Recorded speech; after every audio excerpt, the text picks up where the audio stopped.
Welcome back to episode 2 of Long War the Chosen Mod Gym Plus, and we're about to do this 4-man mission we queued up with very little equipment. AP grenades, not even Kevlar on a few people, or not ceramic, I mean. It's gonna be tough. We do have resistance contacts. It is a large map. We are getting resistance personnel. The timer was not anything to write home about, but I figure, you know, let's start off with a mission that's going to be a bit of a challenge and see if we can't have some fun.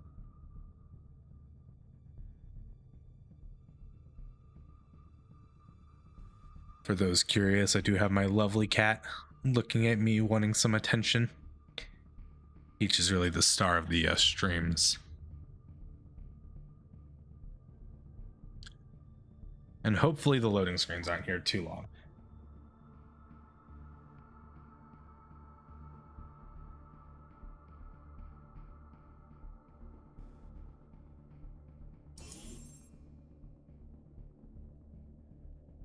Now, with this being a strength 2 region, we can assume fairly reliably that it's at least 8 or 9. It's not going to be a 7 schedule, if those even exist anymore.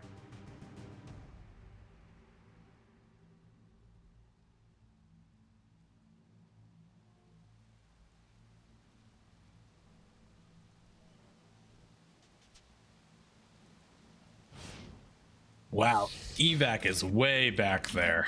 Okay. One thing to be aware about city center maps that I'm absolutely terrible at is that there are civilians, but with resistance contacts, I don't actually think civilians would be revealing us at all.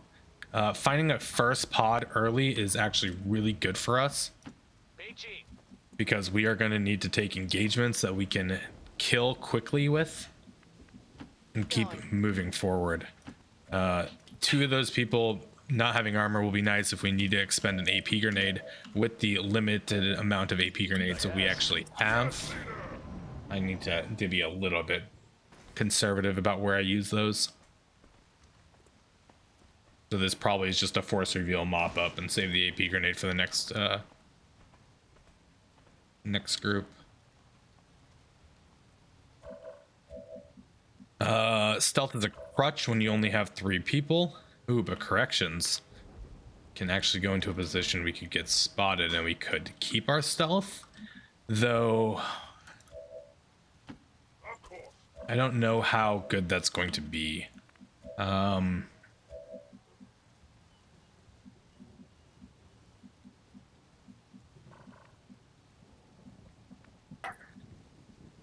don't think stealth is going to be something I actually want on this mission or can rely upon.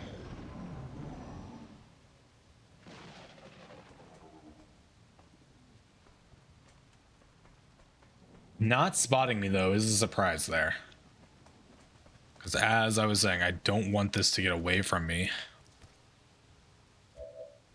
I would like to take these engagements sooner than later. So okay, let's truly hope that we can get the reveal here and get a kill or 2.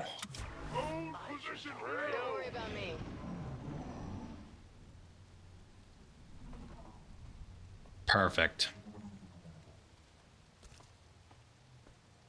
all right, new plan.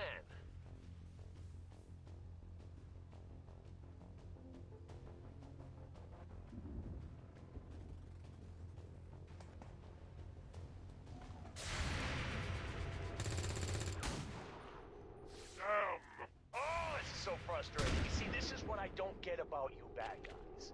You know the hero's gonna win, but you just don't die quickly. She never fails me. That was actually really good. The nice thing about this 3 HP drone right now is we can use takedown to kill it. Takedown being a very strong action economy refunding perk on juggernauts. I don't really want to use a grenade specifically for this trooper. Using a burn though also doesn't feel fantastic. I don't really want to run an Overwatch though, and I think I'd rather use I'd rather use an AP grenade right now and save the burn for potentially the next pod. Run for your miserable lives, vermin! Just like that. Keep going. Hello, beautiful.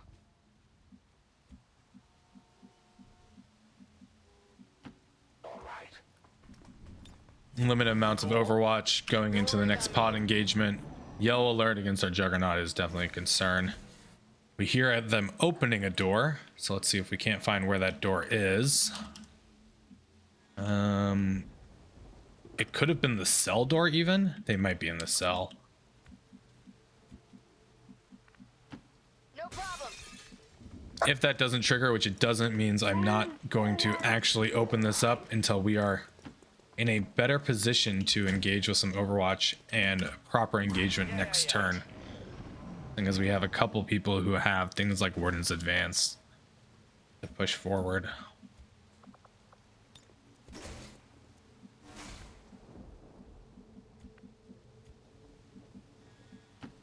Finally. Show me what. So the pod was not in the cell, but they were outside, which is okay for us. They're in a pretty good position there if I could go burn, but I cannot. Sectoids being fairly weak to melee are always nice to see. This would allow me double melee on the drone. It would also allow me a flanking shot on the sectoid if I feel the need.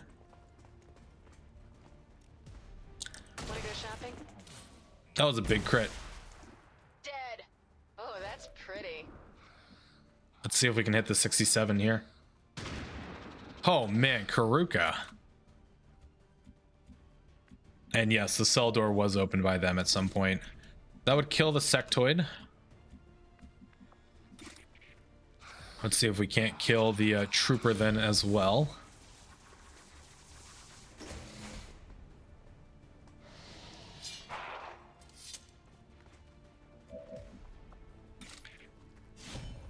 I think we have enough actions here to get all 3 kills.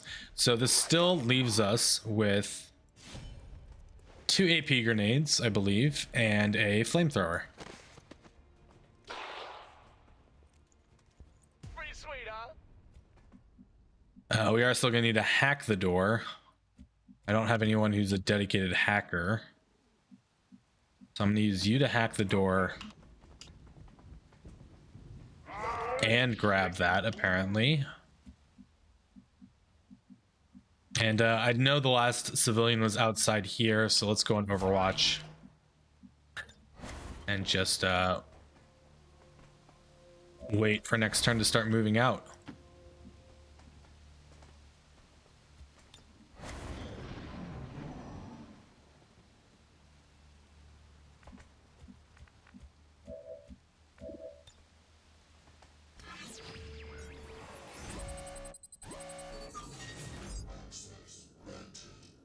I can't see what my options are, so we're just gonna hit spacebar and assume that it's all working.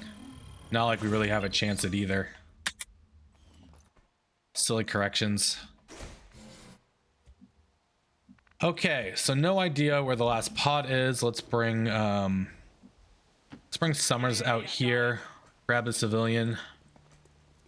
Wow, I mean, there's a lot of weird alien crap around here. I suspect the last pod is like on the roof or something. This is where they administer the bulk of their gene therapy treatments. At least the ones the general public is aware of.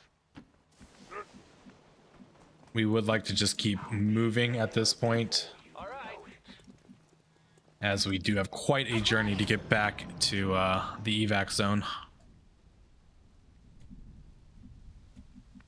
No sound cues at all. Okay. Seems like my civilians running is not going to be triggering them either this time. And as much as I would love that kill experience, only having 4 people here means we're sharing the mission experience with relatively few Follow me. soldiers, and so the kills aren't really the top priority for me. Coming. but getting out and getting into a new mission is more important.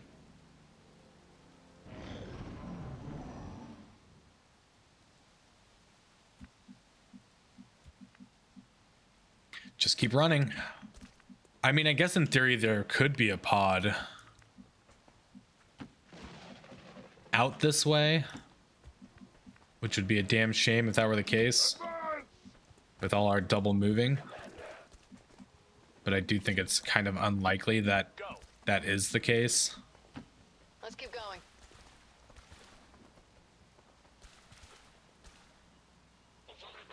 Yeah, they're definitely behind us. I heard him, an officer. Reinforcements coming in does allow us to add to our kill XP counter, as we haven't reached cap kill experience yet. Of course. I'm gonna double move my jug. I'll keep a few on Overwatch. Keep moving. All right. I can do that. But we want to stay together.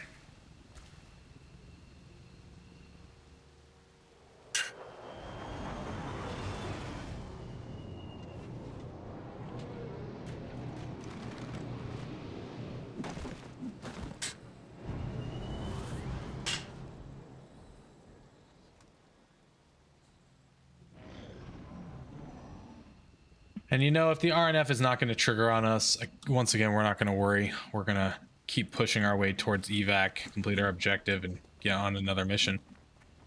Now, I will keep my soldiers here while I still have a civilian to rescue. All right. Fast. Status confirmed. We've secured a civilian contact.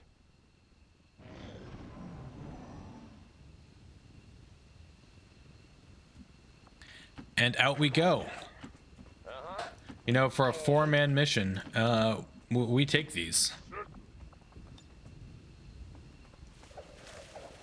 Good, clean, simple. Status confirmed. We've secured a civilian contact. And it's a good thing we brought 2 rookies on our other mission so that we can make up for that lack of promotion we're getting from this one. Despite the destruction left in their wake, XCOM refuses to let go of the ways of the old world. They will continue their wanton and reckless crimes until the entire world burns around them.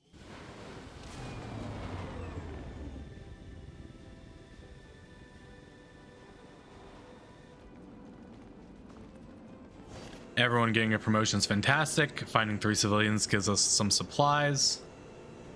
Only a little bit of loot, so there was more loot on those other guys, certainly, that we didn't go kill.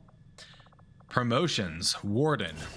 Alright, our Warden is sitting pretty with 70 aim, low will, decent mobility.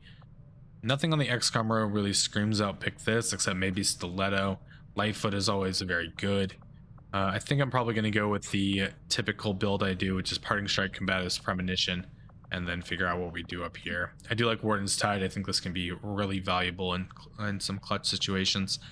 Now, Recharge is super good with Premonition, but the reason I tend to go and lean towards Combatives is having someone with Combatives on missions when Zergers start coming out is very important to me, as I've had some bad experiences there in the past. As far as our Juggernaut goes, 71 aim, 15 mobility. We're going to be doing a shooty Juggernaut. Lock and load could be quite nice. Rupture I could see some value in, but we're going to grab priority target so we get some additional aim and crit. The Hitman. Hitman is one of the World Soul classes that we have in the collection, and it's quite nice. Especially doing like a melee build, which we have some good options here for. Burial Blade, Keen Edge. Early on, I tend to get tracking, Shadow Melt, and then sensor overlay, potentially, or zone of control. As I don't really lean too hard into him shooting, but he's definitely here for stealth and completing missions reliably. Kuruka, being our Crasher, is quite a versatile class. There's like even a cryo build you can do with her. I do like seeing Recharge, Rupture, Fastball, maybe Return Fire, We're going to go grab Zone of Control. I think Slugshot is a viable alternative here. if you're taking a shooty build. Zone of control, though, is just one of my favorite abilities. This is going to reduce the mobility and aim of nearby units by a decent amount. Then we'll end up into like trench gun and maybe grazing attacks, but also shadow step potentially. All right, we did get another rookie, which is great, I guess, and we got another mission queued up. 2 more resistance personnel. Hopefully neither is a faceless, is also fantastic. And we're gonna throw the scientist in here so we get 20% value towards our intel detection. With the Avenger here being +4, we're at 12. So 20% of 12 is 3. No. 20% of 10's 2. It's like 2 and something. So we're effectively at like 14 for mission detection. All right, next mission will be a rescue the VIP from Advent Vehicle. We'll put a cut here and just get in the habit of doing 1 mission per episode. So some of these will be shorter. But next up, we'll see if we can't go get our engineer and it go as clean as our first mission. Thank you guys so much for tuning in. See you guys soon.